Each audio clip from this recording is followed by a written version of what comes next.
अरे टमाटर बेचने शुरू कर देती है यार, एक महीने में करोड़पति बन जाएंगे मजाक करते हो। पैसा ही पैसा होगा यार, 100 रुपए किलो है, 100 रुपए किलो। मैं कह रहा हूँ तुझे अभी शुरू कर देते हैं, रेडियो डाल देते हैं कल। टमाटर कैसे लिए? 2 रुपए किलो। आप कितने हैं? 2 रुपए किलो। आपके बाल कितने अच्छे हैं? 2 रुपए किलो। आपकी बॉडी कितनी अच्छी है? बड़ा 2 रुपए किलो। मुझे ऐसा लगा मिल जाए तो मैं शादी कर लूं। केवड़े कितने भी तारीफ कर ले, पर टमाटर 2 रुपए के आएंगे।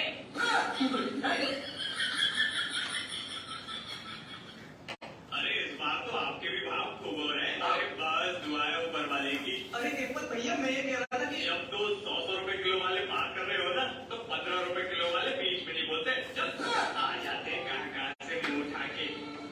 माँ, मेरे कम भाव का मजाक बनाया जा रहा है। माँ, मैं वापस आ रहा हूँ। माँ, मैं वापस आ रहा हूँ। माँ, मेरे भाव बढ़ गए। माँ, मेरे भाव बढ़ गए। मैं मंडी जा रहा हूँ। माँ, मैं मंडी जा रहा हूँ।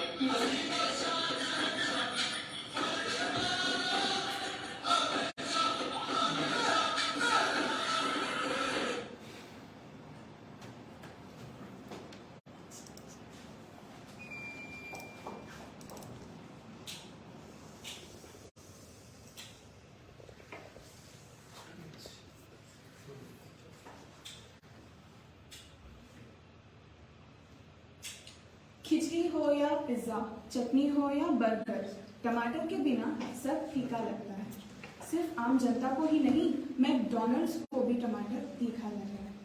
देश के कई बाजारों में टमाटर के दाम आसमान छू रहे हैं। कहीं तो कीमतें 200 पार कर चुकी हैं। टमाटर की चोरी की वारदातें भी सामने आ रही हैं।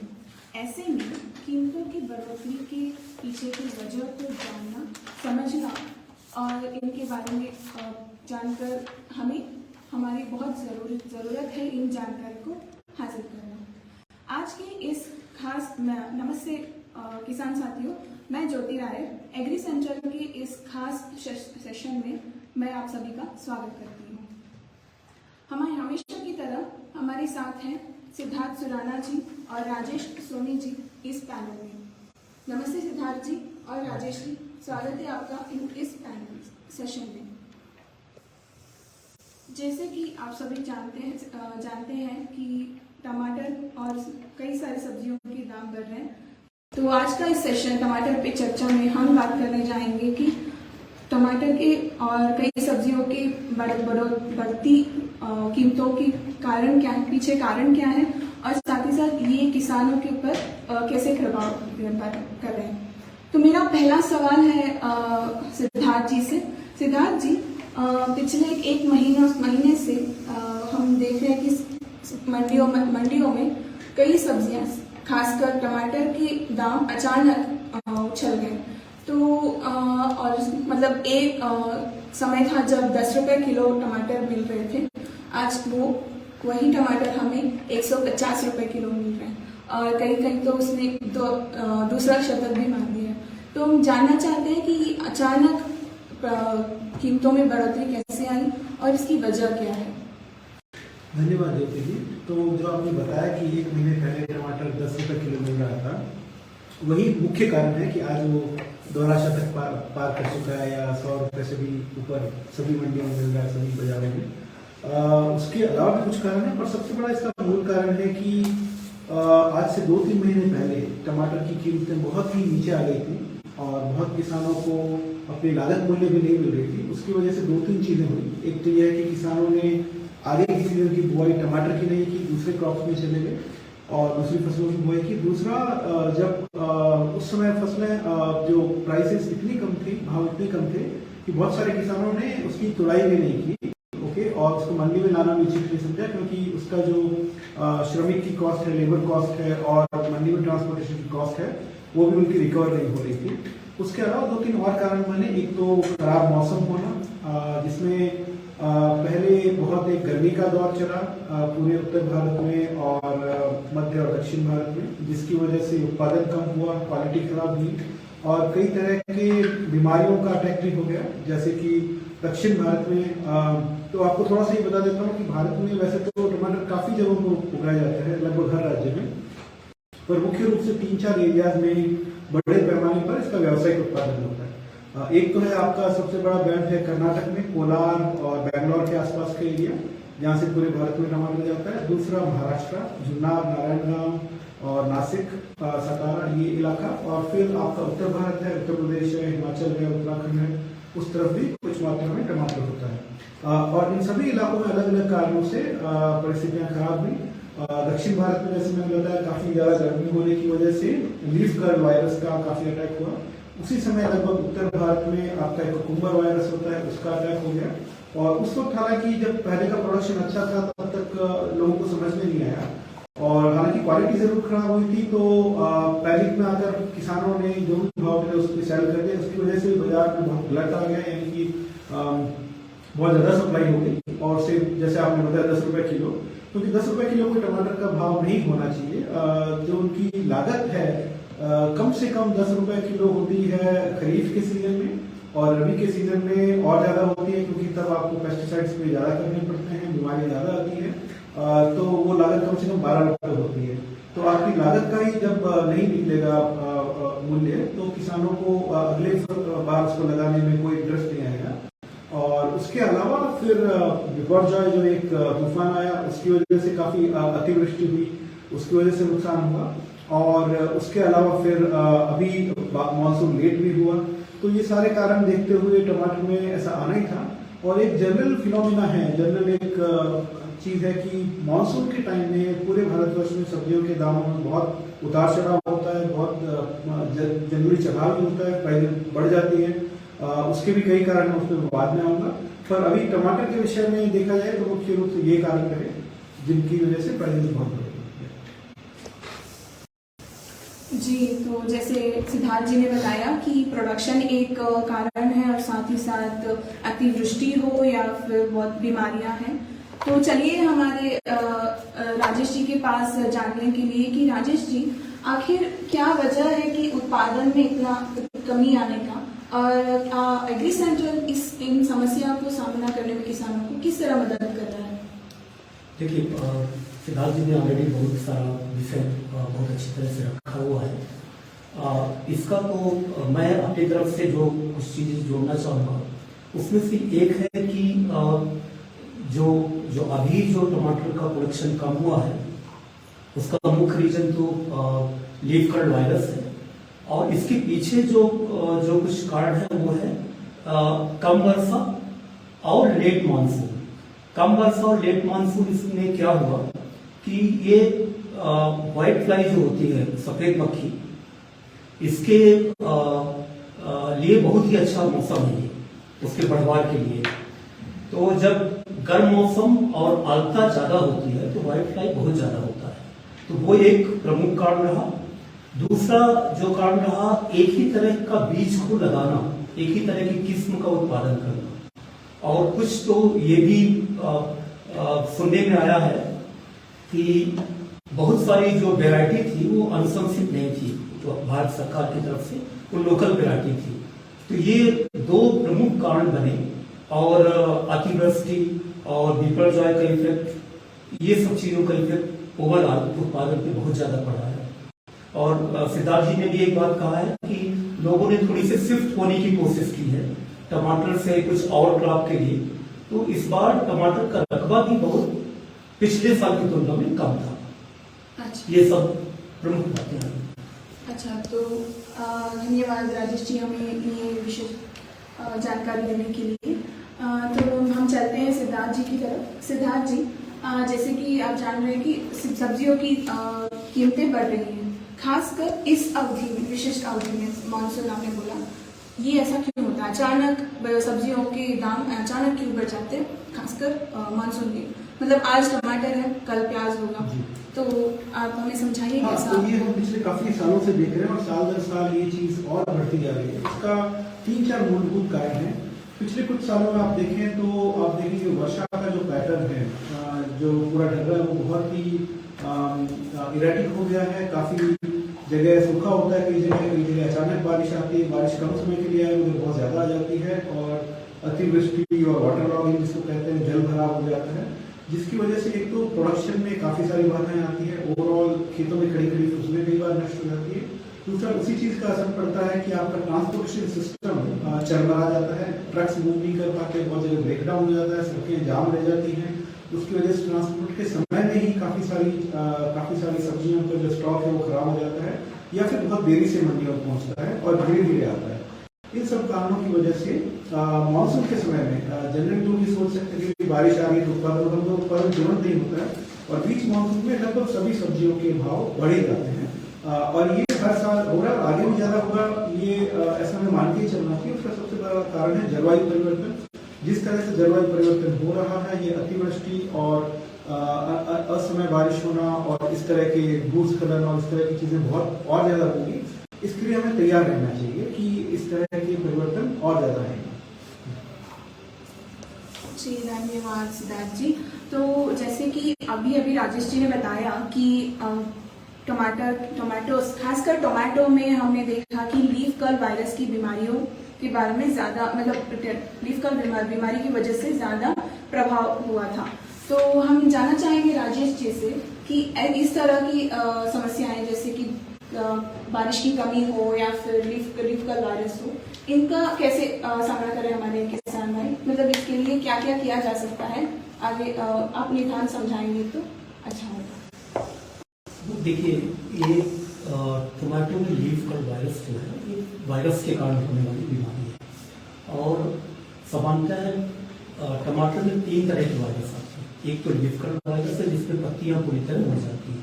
एक होता है स्पॉटेड विल्ट वायरस, उसमें लीफ में जो है पफोले टाइप के हल्के पड़ते हैं और पीला और हरापन बदरंगपन आता है। एक तीसरा होता है मोजेक वायरस। तो इस समय जो देखा जा रहा है वो लीफ कर्ल वायरस है जिसमें पत्तियां ऊपर की तरफ कप के आकार की या पूरी तरह से मुड़ जाती हैं ऊपर की तरफ। तो ये जो है वायरस के कारण है, लेकिन इसके पीछे जो है जो सफेद मक्खी है वो मुख्य वाहक है। वायरस जो है, इसका जो वायरस है कीटाणु वो मक्खी के द्वारा फैलाया जाता है एक स्वस्थ पौधे से और एक प्रभावित पौधे से स्वस्थ पौधे की तरफ। तो हमें एग्रीकल्चर साइंस पे कोई डायरेक्ट कोई उपाय नहीं है जहां पे हम आप वायरस को कंट्रोल कर पाए। तो इसके लिए हमें व्हाइट फ्लाई जो सफेद मक्खी है उसको कंट्रोल करना पड़ेगा। इसके लिए बाजार में जो है साइनेट्रीपॉल 10.26% ओडी जो कि बेनिविया नाम से उपलब्ध है, इसकी 250 से 300 ml दवाई 200 लीटर पानी में घोल के स्प्रे किया जा सकता है। यदि ये न मिले तो दूसरी दवाई है स्पाइरोमेसिफेन जो कि ओवेरान के नाम से उपलब्ध है। इसकी 140 ml दवाई 200 लीटर पानी में घोल के स्प्रे किया जा सकता है। इसके अलावा सबसे ज्यादा ध्यान देने की जरूरत ये भी है कि आप अच्छे से अच्छे बीज का चुनाव करें शुरू में ही, और जो प्रभावित पौधे आपको शुरू में दिखे उनको उखाड़ के नष्ट कर दें। व्हाइट फ्लाई को कंट्रोल करने के लिए आप एरोस्पिटी ट्रैप है उसको आप 8 से 10 1 एकड़ में लगा सकते हैं और समय समय पर उनको बदलते भी रहना चाहिए। तो इन उपायों को अपना के आप इस रोग को कम कर सकते हैं। जी धन्यवाद Rajesh ji, leaf curl virus को नियंत्रण करने का विस्तृत समाधान बताने के लिए। चलिए चलते हैं सिद्धार्थ जी के पास। सिद्धार्थ जी, हमें बताएंगे कि ये कीमतें बढ़ोतरी का रुख कब तक जारी रहेगा और इनकी कमी हम कब तक उम्मीद कर सकते हैं? जी, इस बार मुझे लगता है कि कीमतें कुछ और समय तक ऊपर रहेंगी। इसका कारण ये है कि पिछले लगभग मई जून में ही जो बुआई हुई थी वो कम हुई है और कम से कम 2-3 महीने का समय लगता है टमाटर को प्रोडक्शन शुरू करने के लिए और उसके बाद में 45 दिन तक लगभग बुआई होती है। पर इसलिए अब अगर और चूंकि मानसून में डिले था इस बार, इसलिए भी बुआई लेट हुई है। ये देखते हुए अभी जो बुआई हुई है कुछ समय में उसका उत्पादन आने में कम से कम 1 महीना तो और लगेगा और जब तक पाइपलाइन खाली है तो आगे भी उसका असर रहेगा। इस वजह से मैं देखता हूं कि तकरीबन अगस्त के अंत तक, अगस्त महीने के अंत तक या सितंबर के शुरू तक भाव वापस नीचे की तरफ आएंगे और ये भी हो सकता है कि जब नीचे की तरफ आए तो बहुत ज्यादा नीचे आए, जो कि इन कीमतों को देखकर बहुत ज्यादा किसानों ने ऑलरेडी टमाटर लगाया हुआ है या लगाएंगे, तो फिर वही एक चक्कर दोहराया जा सकता है। अगर कीमतें नीचे आने में जरूर समय लगेगा, उसके लिए हम तैयार हैं। धन्यवाद सिद्धार्थ जी प्रमुख जानकारी देने के लिए कि कीमतें और भी कुछ दिनों तक बढ़ती रहेंगी। राजेश जी, आपके लिए अगला सवाल है कि जैसे हम देख रहे हैं कि पिछले मई में हमने देखा था कि 4 से 8 रुपए किलो का औसत में चल रहा था टमाटर का भाव, तो अभी ये अचानक बढ़ गया। क्या कोई ऐसी पद्धतियां हैं, प्रौद्योगिक पद्धतियां, जो हम पोस्ट हार्वेस्ट टेक्नोलॉजी बोलते हैं, कि हम टमाटर को, किसानों के लिए ये जवाब का सवाल है, टमाटर को कटाई के बाद उनको संग्रहण किया जा सके ताकि कीमतों में हम स्थिरता ला सकें? तो ये जानकारी आप हमारे किसान को देखिए, जो पोस्ट हार्वेस्ट जो प्रसंस्करण है वो तो अवेलेबल है टमाटर की फसल में। इसके लिए पहले तो किसान क्या करें कि अपने जो भी उत्पादन है बाजार भाव के हिसाब से उस तरह से बढ़ाई करें कि उनको कच्चा फल तोड़ना है या पका हुआ फल या मीडियम पका हुआ फल तोड़ना है, बाजार का किस तरह का रुख चल रहा है। तो एक तो ये हो गया। दूसरा ये हो गया कि आप इसकी ग्रेडिंग जरूर करें। जो ज्यादा पके फल हैं उनको पास वाले बाजार में भेजें, जो कम पके हैं या मीडियम हैं उसको आप बड़े बाजार में आप भेज सकते हैं। इसके अलावा जो इसकी साफ सफाई होती है, जो सड़े गले हुए फल हैं उनको निकाल के पूरी तरह से अलग करते हैं। और जो ट्रांसपोर्टेशन है तो उसको जो है आप क्रेट्स जो होते हैं, प्लास्टिक के जो क्रेट्स होते हैं 15 kg के बाजार में उपलब्ध हैं, उनमें भर के ही भेजें, उससे कम लॉस होता है। इसके अलावा जहां तक भंडारण की बात है, जो भंडारण के लिए आप क्या कर सकते हैं कि यदि आपका कोई भी वैरायटी है, जनरली 30 डिग्री सेंटीग्रेड यदि तापमान है और 90 से 95% सापेक्षिक आर्द्रता है, उसमें आप 2 से 3 सप्ताह के लिए आप रख सकते हैं। यदि आपका टमाटर कच्चा है तो आप 8 से 10 डिग्री सेंटीग्रेड में और 85 से 90 डिग्री जो आर्द्रता होती है उसमें आप 4 से 6 सप्ताह के लिए रख सकते हैं। और जो पूरे पके हुए फल हैं उनको आप 7 to 8 डिग्री सेंटीग्रेड में 85 से 90% सापेक्षिक आर्द्रता जो होती है उसमें आप 1 से 2 सप्ताह के लिए आप भंडारण कर सकते हैं। इस तरह आप बाजार के भाव को और जो उत्पादन की अधिकता है या कम है उसको आप मैनेज कर सकते हैं। जी, मतलब हम सप्लाई को मेंटेन कर सकते हैं इस तरह हम स्टोर करके। धन्यवाद राजेश जी। सिद्धार्थ जी, टमाटर की कीमतों में कमी लाने के लिए क्या उपाय किया जा सकता है? जी, कमी लाने के लिए सबसे बड़ा उपाय तो हमारे किसान भाई करेंगे और कर रहे हैं जरूर, क्योंकि इतनी अच्छी कीमतों को देखकर कोई भी किसान जो टमाटर लगा सकता है वो जरूर लगाएगा और काफ़ी एरिया में लगाएगा। जैसे मैंने बताया उसमें समय लगेगा।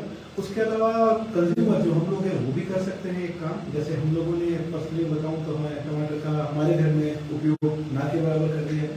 और टमाटर कोई बहुत एसेंशियल चीज़ नहीं है कि कुछ दिन ना खाएं तो बहुत बड़ी परेशानी आ जाएगी। तो सबको समझना चाहिए और लोग समझ भी रहे हैं। और घर का बजट इस तरह से उनको एक तरह से फोर्स भी कर रहा है। तो ये एक नेचुरल चीज़ है कि जब किसी चीज़ की कीमत बहुत हो जाती है तो उसका उपयोग भी कम हो जाता है, तो उसके हिसाब से प्राइसेस कम होंगी। दूसरी चीज़ जो सरकार कर सकती है वो ये है कि जो सबसे इम्पोर्टेंट है, काफ़ी ज़्यादा महत्वपूर्ण है कि जब किसी चीज़ की सोइंग होती है तो उसमें कुछ डेटा आना चाहिए जो सब किसानों को वितरित किया जाना चाहिए कि इस इलाके में इतने टमाटर का अभी बिजाई हो गई है। ठीक है, तो किसानों को पता रहे कि 2 महीने बाद में काफ़ी ज़्यादा टमाटर बाजार में आ जाएगा, तो वो और दूसरी फसलों के ऊपर चले गए। एक ये भी हो सकता है। उसके अलावा जैसे राजेश जी ने बहुत ही डिटेल में बताया कि आपका पोस्ट हार्वेस्ट है, कोल्ड चेन है, इन सब तरीकों को अपनाकर भी लॉन्ग टर्म में कीमतों को मैनेज किया जा सकता है। मगर हमें एज ए कंज्यूमर हमें इतना भी चिंतित नहीं होना चाहिए। हालांकि डिस्कशन हो रहा है इसलिए हमें इसमें थोड़ा गंभीरता से लेना पड़ेगा। मगर ओवरऑल देखें तो खाने का एक छोटा हिस्सा है टमाटर, तो उसके भाव थोड़े बहुत ऊपर नीचे जाए तो हमें इतना विचलित नहीं होना चाहिए। और दूसरी चीज़ हम किसानों के संदर्भ में देखें तो बहुत रिस्क लगाकर, बहुत रिस्क लेकर किसान उत्पादन करते हैं। तो कई समय अगर उन्हें अच्छा प्राइस मिल रहा है तो हमें इस बात से ज़्यादा चिंतित नहीं होना चाहिए। और दूसरा, प्राइस मिल रहा है मगर क्वांटिटी कम है, तो अपने आप उनके लिए भी ऐसा नहीं है कि कोई बहुत बड़ा कोई लॉटरी लगी है कुछ है, क्योंकि उत्पादन कम है इसीलिए प्राइस ज़्यादा है। तो ओवरऑल बैलेंस हो रहा है, तो उनका खुद का घर का बजट भी संतुलित रह रहा है। इस बारे में हमें एज ए इकोनॉमी खुश होना चाहिए। जी, इसी सवाल से जुड़े मैं एक और सवाल आपसे पूछना चाहूँगी कि जैसे आपने बताया कि हमें ग्राहक को चिंता नहीं करना चाहिए, पर आप जानते हैं कि ग्राहक तो परेशान है दाम बढ़ रहे हैं, पर किसान भी बोलते हैं कि हमारे फसल के ये भाव अच्छा नहीं मिल रहा है, तो हम फिर भी हमें ये कंप्लेंट्स आते रहते हैं। पर ऐसे वाले बढ़ते हुए दाम से क्या किसान को लाभ हो रहा है? मतलब कुछ उन्हें अच्छे से दाम अपने जो उगाए गए उत्पादन के लिए भाव मिल रहा है इसके लिए? बहुत अच्छा सवाल है आपका। देखा जाए तो आज की डेट में सबसे ज्यादा परेशान वो किसान होगा जिसने अपनी टमाटर की फसल कुछ महीने पहले खेत में वापस जुताई कर दी थी या नहीं तोड़ा था या सेकंड पिकिंग नहीं ली या दोबारा टमाटर की बुआई नहीं की। उनको आज पहले भी नुकसान उठाया उन्होंने और अब भाव ऊपर देखकर उनके हाथ में टमाटर है नहीं, तो सबसे ज्यादा परेशान वो है। जिन्होंने फिर भी अपना टमाटर का उत्पादन कंटिन्यू रखा उनको जरूर फायदा है, अच्छा खासा फायदा है और मैं व्यक्तिगत तौर पर इससे सहमत हूँ। पर हाँ जरूर ऐसे बहुत एक धारणा प्रचलित हो जाती है कि किसानों को बहुत ज्यादा अनैतिक फायदा हो रहा है या बहुत ही अतीत फायदा हो रहा है, वैसा नहीं है। और ये भी देखना चाहिए कि ये कोई दालों या सीरियल्स ग्रेन जैसी ऐसी कोई चीज नहीं है जिसका बहुत समय तक भंडारण किया जा सके। तो मैं ये भी नहीं समझता कि इसकी कहीं बहुत कालाबाजारी हो रही है या कोई बहुत ट्रेडर्स का फायदा उठा रहे हैं। हमें समझना चाहिए कि टमाटर ही कम है ओवरऑल पूरे देश में, तो अपने आप उसकी कीमत बढ़नी ही है। जी शुक्रिया सिद्धार्थ जी। अभी हमारे लिए एक सवाल आया है सलमान जी से। राजेश जी से ये सवाल पूछे जा रहे हैं कि जैसे कि आपने बताया कि बहुत सारी बीमारियां भी कारण है टमाटर के उत्पादन की कमी में, तो उनका सवाल है डैम्पिंग ऑफ जो एक प्रमुख बीमारी है इसमें, इसका क्या नियंत्रण किया जा सकता है? देखिए डैम्पिंग ऑफ जो है जो पौध होते हैं, जो छोटे पौधे होते हैं, जनरली उनमें ये रोग आता है। ये रोग जो है नर्सरी में भी हो सकता है और नर्सरी के रोपण के बाद भी हो सकता है। इसमें क्या होता है, जो जमीन के स्तर से जो लगा हुआ तना होता है वहां पे कालापन होता है, थोड़ी से पनीला धब्बा आता है, बाद में उसमें थोड़ी ऐसा लगता है जैसे चोट सी लग गई हो और बाद में काला पड़ के वहीं से टूट के गिरने लगता है। तो ये डैम्पिंग ऑफ के लक्षण है। इसको यदि नियंत्रण करना है तो इसको नियंत्रण करने के लिए दोनों तरीके से जैविक नियंत्रण भी है, जहाँ पे आप पहले तो केमिकल आप देख लें। केमिकल के लिए आप फोसिटाइल AL80WP आता है, उसको 200 ग्राम 200 लीटर पानी में घोल के आप ड्रेंचिंग कर सकते हैं। ड्रेंचिंग का मतलब ये है कि आप जड़ के पास आप जो है उसका घोल को डाल सकते हैं। दूसरी एक दवाई है मेटालेक्जिल एंड मैंकोजेब, जो बाजार में रिडोमिल गोल्ड के नाम से उपलब्ध है। इसकी जो है आप 3 to 4 ग्राम दवाई पर लीटर के हिसाब से घोल के आप ड्रेंचिंग कर सकते हैं। और इसके अलावा भी कुछ दूर दराज इलाके में सभी दवाइयां नहीं मिलती हैं, तो एक साफ नाम की दवाई है जिसमें कार्बोडिजम 12% और कार्बोडिजम मैंकोजेब जो है 65% है UPL ग्राम। उसको भी आप 3 से 4 ग्राम पर लीटर के हिसाब से घोल के आप जड़ों के पास देंगे तो डैम्पिंग ऑफ बीमारी से आपको काफी राहत मिलेगी। आशा है सलमान जी को अपने सवाल का जवाब मिल गया है। और अगर आपको ज्यादा जानकारी चाहिए तो एग्री सेंट्रल के क्रॉप केयर में टमाटर के बारे में पूरी जानकारी दी गई है, आप वहाँ पे जाके जानकारी को प्राप्त कर सकते हैं। अगला सवाल पूछ रही है मेघना जी। ये सवाल जाता है सिद्धार्थ जी को। अगले कुछ दिनों में और सी फसल की कीमतों में बढ़ोतरी देखने को मिल सकती है क्या? तो ये मेघना जी ने पूछा है सिद्धार्थ जी। अच्छा सवाल है। एक तो ये है कि जिस तरह से टमाटर की कीमतें बढ़ी हैं उससे एक सब्स्टिट्यूशन इफेक्ट आता है, यानी कि जब इंसान टमाटर नहीं खाएगा, कम खाएगा, कुछ और खाएगा, तो उसकी वजह से सब दूसरी सब्जियों पे भी असर पड़ेगा। और जैसे मैंने बताया पूरा सप्लाई चेन भी मानसून के समय में और स्पेशली अभी जिस तरह का वेदर पैटर्न है उसकी वजह से बहुत प्रभावित है। तो लगभग सभी सब्जियों में हम इसका असर देख सकते हैं। उन सब्जियों में असर ज्यादा होगा जहाँ पे सब्जियां पेरिशेबल यानी जिनकी शेल्फ लाइफ कम है, जिनकी रखने की अवधि कम होती है, तो उनको लंबे समय तक रखा नहीं जा सकता, उसमें ज्यादा असर आएगा। और उनमें ज्यादा असर आएगा जो कि लोकली प्रोड्यूस नहीं होती है, यानी कि एक जगह से दूसरी जगह लंबा सफर तय करके पहुंचती है। जैसे कि हम देख सकते हैं आलू प्याज जैसी हार्डी जो सब्जियां हैं जो कुछ समय तक स्टोर रह सकती है, उसमें कम असर आएगा। और जो सब्जियां आपके एरिया में बाहर से आती हैं उनमें ज्यादा असर आएगा। तो ये नेचुरल चीज आप खुद भी एडजस्ट करेंगे अपना बजट, मगर ये है कि जो लोकली प्रोड्यूस होने वाली सब्जियां हैं वो आप ज्यादा यूज करें तो आप इस स्थिति से अच्छे से निकल सकते हैं। धन्यवाद सिद्धार्थ जी। तो अगला सवाल है राजेश जी को। टमाटर कई खनिजों और विटामिन का सस्ता सोर्स है। हम जैसे जानते हैं कि हमें कंपल्सरी नहीं खाना है, फिर भी एक सस्ता सोर्स है, जैसे कि वो विटामिन सी हो या फिर कैरोटीनॉइड्स हो। तो इस टमाटर के अलावा, जब ये इस दौर में है कि जहाँ पे बढ़ती कीमतें हैं, इसके अलावा फिलहाल कौन से ऐसे आहार को हम सेवन कर सकते हैं जो हम इसको अल्टरनेट के तौर पर, मतलब इसको रिप्लेस कर सके इस टाइम? देखिए, ऐसे बहुत सारे स्रोत अवेलेबल हैं। टमाटर में मुख्य तौर से 3 चीज होता है। एक तो विटामिन ए होता है, विटामिन सी होता है और पोटेशियम होता है। तो विटामिन ए के बहुत सारे सब्स्टिट्यूट अवेलेबल है, गाजर अवेलेबल है, पालक, ग्रीन जितने भी वेजिटेबल्स हैं सभी में अवेलेबल होता है, कम या ज़्यादा मात्रा में। जहाँ तक बात है विटामिन सी और पोटेशियम की, तो इसमें 14 मिलीग्राम पर 100 ग्राम विटामिन सी होता है और 237 ग्राम पोटेशियम होता है। तो इससे मिलते जुलते बहुत सारे सब्जियां हैं, लाइक पत्ता गोभी है, मूली है और जो भिंडी है, भिंडी में तो बहुत ज्यादा पोटेशियम और विटामिन सी होता है। इसके अलावा फल जैसे है, प्लम है, वाटरमेलन है, आम में बहुत ज्यादा विटामिन सी है। तो इस तरह से ये कुछ सब्स्टिट्यूट है जिनको हम इस्तेमाल कर सकते हैं और अपनी शरीर की जरूरतों को पूरा कर सकते हैं।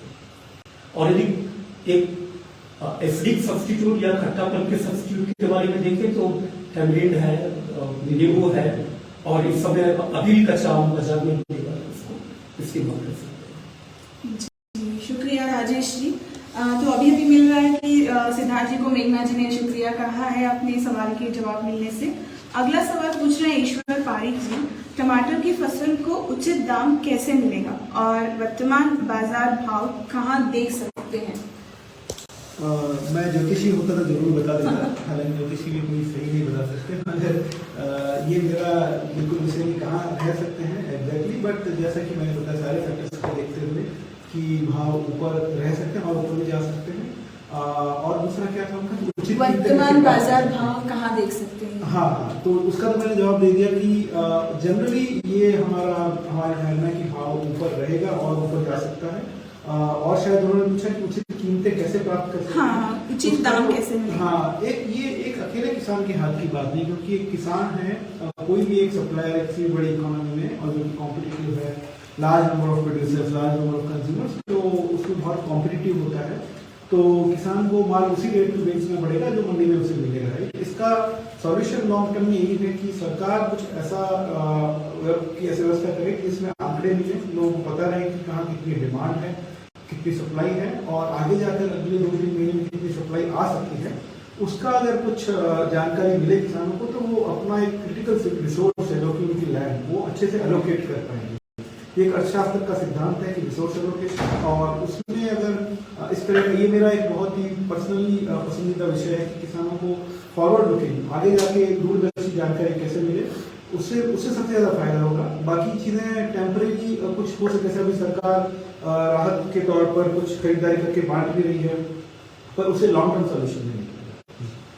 जी, धन्यवाद सिद्धार्थ जी। तो अगला सवाल पूछ रहे हैं संतोष जी, आप ही से पूछ रहे हैं कि आने वाले दिनों में अन्य सब्जियों की कीमतों में भी बढ़ोतरी देखने को मिलेगी? शायद हमने इसका जवाब दे दिया है। तो हाँ, अगर संतोष जी बाद में जुड़े हैं तो जी संतोष जी, छोटा सा जवाब ये है कि बढ़ोतरी जारी रह सकती है, क्योंकि एक तो टमाटर का उत्पादन कम है, आम इस बार कम आए हैं और बाकी सभी सब्जियों में भी जैसे पूरा सप्लाई चेन भी प्रभावित है अतिवृष्टि की वजह से, और जो पूरे लगभग देश में हम देख रहे हैं बारिश का पैटर्न, तो रहेगा, उसमें भाव ऊपर रहेगा। जी, तो जैसे अगला सवाल हमारे राजेश जी के लिए। राजेश जी, वर्तमान में टमाटर की परिदृश्य, मतलब क्रॉपिंग पैटर्न कहाँ है अभी, मतलब क्या हो रहा है टमाटर के क्रॉपिंग में, और इसके उत्पादन बढ़ाने के लिए एग्री सेंट्रल के द्वारा वो किसान किस तरह मदद ले सकते हैं? अभी तो देखिए, जो फसल जो मार्च में कहीं पे ट्रांसप्लांट किया गया था, अब उसके फल आ रहे हैं। तो एक तो वो कंडीशन है, और जिसमें हम कह रहे हैं कि लीफ कर्ल वायरस आया हुआ है, उसका तो ऑलरेडी मैंने निदान पहले बता दिया है। फिर भी यदि जो लोग बाद में जुड़े हैं उसके लिए साइनेट्रिपॉल नाम की एक दवाई है, साइनेट्रिपॉल विनीविया के नाम से, उसको 240 to 300 ml 200 लीटर पानी में घोल दिया, स्प्रे करें तो सफेद मक्खी का निदान हो जाएगा। एक दूसरा वो है जो अभी लोगों ने जून पे जो है उसको ट्रांसप्लांटिंग किया है, और या तो वो ट्रांसप्लांटिंग के बाद 15-20 दिन हो गए हैं। ऐसे में जो सबसे ज्यादा केयर है उसका ये है कि एक तो आप उसकी निदाई गुड़ाई करें, साफ सफाई अच्छी तरह से रखिए। यदि आपने मल्चिंग सीट लगाई है तो बहुत अच्छी बात है, यदि नहीं लगाई है या और अभी आप ट्रांसप्लांटिंग करने वाले हैं तो एक सिल्वर मल्चिंग आती है जिससे आप ऊपर की तरफ चमकती हुई सतह होती है, जिससे लगाएंगे तो उससे जो सूर्य की किरणें होती परावर्तित होती हैं तो कीटों से कम नुकसान होता है। और तीसरा ये है कि जो भी खड़ी फसल है तो जहाँ पे ट्रांसप्लांटिंग हो गई उसको कैसे बचाएं, तो उसके बचाने के लिए ये है कि कापराग से 50 डब्ल्यू जो होता है उसको आप 25 ग्राम 10 लीटर पानी के हिसाब से घोल के आप ड्रेंचिंग करें। यदि ये आप नहीं मिलती तो एक दवाई है फोलियोगोल जो कि मेटालर्जिन और क्लोरोथ्रानोल का एक कॉम्बिनेशन है, उसको आप 25 से 30 ग्राम जो दवाई है उसकी 10 लीटर पानी में आप घोल के ड्रेंचिंग कर सकते हैं। तो ये सब चीजें या तो इंसेक्ट का अटैक है तो उसके लिए मैंने साइनेट्रिपॉल नाम की दवाई बताई। यदि नर्सरी ऑलरेडी चल रही है तो आपको जो भी जड़ों से संबंधित बीमारियां हैं उनके लिए आप ड्रेंचिंग करें। यदि आप किसी तरह से पत्तियों में किसी तरह से धब्बा देख रहे हैं तो एक अमिस्टार टॉप नाम की दवाई है जो कि एलॉक्सिस्टार्बिन एंड डाइफेनकोनाजोल का कॉम्बिनेशन है, उसको आप 200 ml दवाई जो है 200 लीटर वाटर में घोल के इसमें कर सकते हैं। जी, तो इस तरह आप एक अच्छी फसल को आप प्राप्त कर सकते हैं। धन्यवाद राजेश जी। हमारा अगला सवाल है सिद्धार्थ जी को। सिद्धार्थ जी, क्या उपभोक्ताओं और किसानों के ऊपर जो प्रभाव है इस बढ़ती कीमतों का, इसको कम करने के लिए किसी प्रकार का सरकारी हस्तक्षेप या नीतिगत की आवश्यकता है? जी, जैसे मैंने पहले भी इस बात पे थोड़ा प्रकाश डाला कि सरकार कुछ चीज़ें लॉन्ग टर्म में कर सकती है। एक तो ये है कि किसानों को जानकारी दी जाए कि ओवरऑल कितने एरिया में टमाटर की किसी भी फसल की बुआई हो चुकी है और हो रही है। ये विषय खाली टमाटर का नहीं, बहुत सारी ऐसी क्रॉप्स हैं जैसे हमने बहुत सारी इवन स्टेपल कमोडिटीज में भी देखा है कि बूम और बस्ट साइकिल जिसको कहते हैं चलता रहता है, यानी कि किसान एक फसल का बहुत अच्छा भाव देखता है और अगली सीजन में बहुत सारे किसान उस चीज़ को लगाते हैं, ज़्यादा एरिया में लगाते हैं। नतीजा ये होता है कि उसकी सप्लाई बहुत ज़्यादा आ जाती है हार्वेस्ट के टाइम पे और भाव नीचे गिर जाते हैं।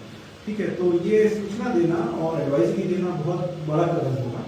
दूसरी चीज़ ये है कि किसानों को जैसे राजेश जी ने टच किया कि सर्टिफाइड सीड है वो उपलब्ध कराए, ठीक है, अच्छी क्वालिटी की सीड, इस बारे में कुछ काम हो रहा है ताकि किसानों की फसल आगे जाके खराब ना हो और जैसे एक ही तरह की सीड हो वो भी अगर उससे कुछ नुकसान होता है तो वो एक जानकारी दी जानी चाहिए। और एग्री सेंटर में हमारे जितना हमारा एफर्ट है उसमें हम ऐसी जानकारी देते रहते हैं, आगे भी देते रहेंगे। पर हाँ, सरकार की तरफ से देखा जाए तो ये चीज़ें शॉर्ट टर्म में जो सरकार कर रही है कि कहीं कहीं पे एफपीओ से और किसानों से खरीद कर दे रही है, उससे मैं ज़्यादा इसलिए सहमत नहीं हूँ कि अगर सरकार खरीदेगी तो बाकी लोकल मार्केट में सप्लाई कम आएगी तो किसी न किसी को तो ऊंचा भाव देना पड़ेगा। और दूसरा जो एक हैकाथन करके एक चलाया है कि ग्रैंड टमाटो हैकाथन, इससे काफ़ी हो सकता है कि लोग वैसे कोई आइडिया नहीं है जो मैं कह रहा हूँ और मुझसे भी अच्छे विशेषज्ञ हैं जिन्होंने सप्लाई चेन पे, प्रोडक्शन पे, प्राइस मैनेजमेंट पे काफ़ी आइडिया ऑलरेडी दे रखे हैं। ये कोई नई घटना भी नहीं है। तो सरकार को चाहिए कि पुराने जितने भी मीटिंग्स हुई इस बारे में जो भी आइडियाज हैं उसमें से अच्छे आइडियाज निकाल कर उस पर काम करना शुरू करें, ना कि इस तरह का हैकाथन और ग्रैंड टमाटो चैलेंज जैसी चीज़ों जिससे लोग डिस्ट्रैक्ट हो सकते हैं मगर इससे इमीडिएटली कुछ निकल के नहीं आने वाला है। हो सकता है लोग देखें कि हम किसी समस्या का हिस्सा हैं और एक साथ में जुड़ने की भावना है, पर अल्टीमेटली सॉल्यूशन निकलेगा आपके लॉन्ग टर्म पॉलिसी मेजर से ही निकलेगा। धन्यवाद सिद्धार्थ जी। तो ये था टमाटर की कथा, जहाँ पे आपको मंडियों में घटते दाम और बीमारियों की और उनका समाधान, साथ ही साथ बहुत क्या क्या हो रहा है आजकल टमाटर के भाव में और अगले कोई और सब्जियों के भाव में। आशा करती हूँ आपके सारे सवालों का जवाब यहाँ पे चर्चा में लिया गया था और आपके मन में जो भी सवाल थे वो आपने यहाँ पे हमारे कमेंट बॉक्स में डाले थे।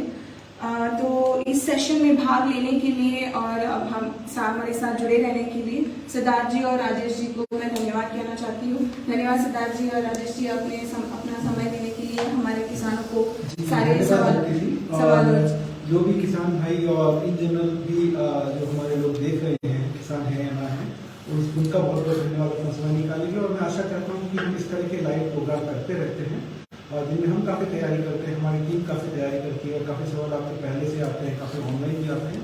तो आप ज़्यादा से ज़्यादा संख्या में जुड़िए, अपने दोस्तों को और साथियों को बताइए और इससे हमें बहुत उत्साह मिलेगा। और दूसरी चीज़, एग्री सेंट्रल ऐप जो है आपको पता ही है कि ज़्यादातर लोगों को कि एक फ्री टू यूज़ एप्लीकेशन है, प्ले स्टोर में उपलब्ध है। आप अपने सभी साथियों को और दोस्तों को कहें कि वो डाउनलोड करें और अच्छे से यूज़ करें, स्पेशली किसानों के लिए बहुत फायदा है। जी धन्यवाद सिद्धार्थ जी अपना ये कमेंट देने के लिए। तो जैसे कि सिद्धार्थ जी ने धन्यवाद कह दिया है, मैं अपना आखिरी बोलना चाहूँगी कि सारे किसानों को कि आपने अपना समय दिया, अपने कीमती समय यहाँ पे अपना सारे सवालों को डालें और इस सेशन को सफल बनाने के लिए बहुत बहुत शुक्रिया। और इसी तरह दिलचस्प विषय के साथ हम अगले सेशन में आपके साथ ज़रूर जुड़ेंगे।